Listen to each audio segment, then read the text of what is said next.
मंडळी, स्वागत आहे माझ्या आणखी एका ब्लॉगमध्ये। आणि आजचा विषय तुम्हाला कळालेला असेल तर आजच्या विषयात मी मला किती सासूरवास आहे म्हणजे ते सांगणार आहे, आणि आमच्यावर किती जबाबदारी आहे ते पण सांगणार आहे।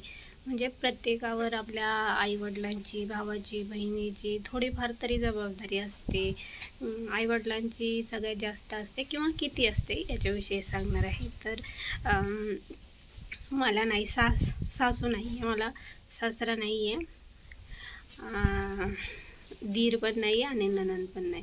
म्हणजे हे लोक नणंदचा विषय कधी येतो जेव्हा आधी जर नणंद असेल तर लहान असेल तर शिक्षणाचा खर्च भावावर येतो, किंवा लग्न करायचं असेल तर त्याचा लग्नाचा खर्च पण भावाला पैसे जमवावे लागतात। आणि लग्न पण झालं असेल तर नंतर सणावाराला जेव्हा नणंद येते तेव्हा तिचा काहीतरी छोटा मोठा खर्च तर भावांना उचलावाच लागतो ना। म्हणजे तर माझ्या बाबतीत असं काहीच नाही, मला पाहिजे होतं पण नाही आहे। काय थोडाफार खर्च उचलल्याने कोणी मोठं किंवा बारीकही होत नाही।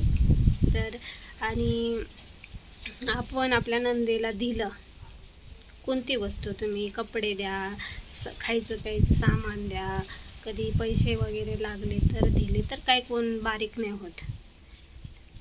तर उलट आपल्या हातून काहीतरी जाते, समोरच्या व्यक्तीला पण आनंद होतो का आपली भाऊजाई चांगली, आपला भाऊ चांगला, एक चांगलंच असतं। पण माझ्या लाईफमध्ये ते सुख नाही आहे, कारण मला नणंदच नाही आहे।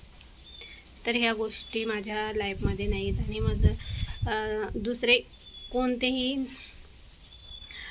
नाते माझ्या लाईफमध्ये नाही आहे। तर माझ्या नवऱ्याचा जो पैसा असतो तो आमच्याकडेच असतो। म्हणजे माझा नवरा आणि मीच त्याने कमावलेला पैसा आम्हीच वापरतो आमच्या मुलांसाठी म्हणा, किंवा काही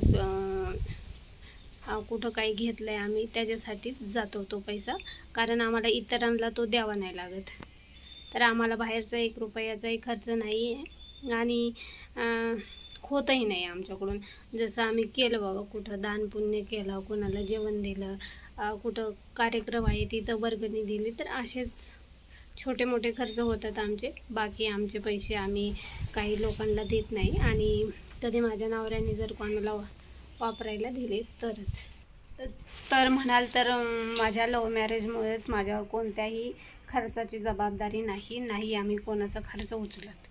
तर माझा नवरा जो पण कमाई करतो ती सारी कमाई आमच्याच म्हणजे माझ्याकडं, माझ्या नवऱ्याकडेच असते।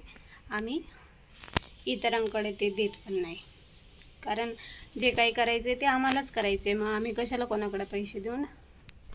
तर जसं आमच्याकडं राहायला घर नव्हतं, आमच्याकडं शेती आहे पण ती पण गावाला आहे, आणि आम्ही गावाला जास्त जातच नाही। तर शेतीचं अजून वाटणी तो प्रॉब्लेम खूप लांब आहे, वाटणी वगैरे कधी होईल तेही माहीत नाही।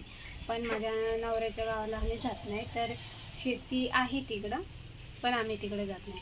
आणि मग बाहेर राहायचं तर आपल्याला छत पाहिजे, घर पाहिजे, जागा पाहिजे, मग हे आम्ही जो पैसा कमवतो त्याच्यातून आम्ही करतो। तर अशी माझी स्टोरी आहे, आणि जर तुम्हाला अजून माझी स्टोरी जाणून घ्यायची असेल तर माझ्या चॅनलला सबस्क्राईब करा। माझे व्हिडिओ येतच राहतील नवीन, तर मी तुम्हाला सांगून जाईल माझ्या लाईफमध्ये काय आहे काय नाही। कारण लव्ह मॅरेज जिंदगी तशी चांगली पण असते, आणि कधी जर तुमचा नवरा चांगला नाही निघाला तर ती तुमची पूर्णपणे खराब असते। तर माझी लाईफ कशी आहे तीच मी तुम्हाला व्हिडिओद्वारे सांगते आहे। जर तुम्हाला आवडली तर नक्की माझ्या चॅनलला व्हिजिट करा, माझे व्हिडिओ पहा।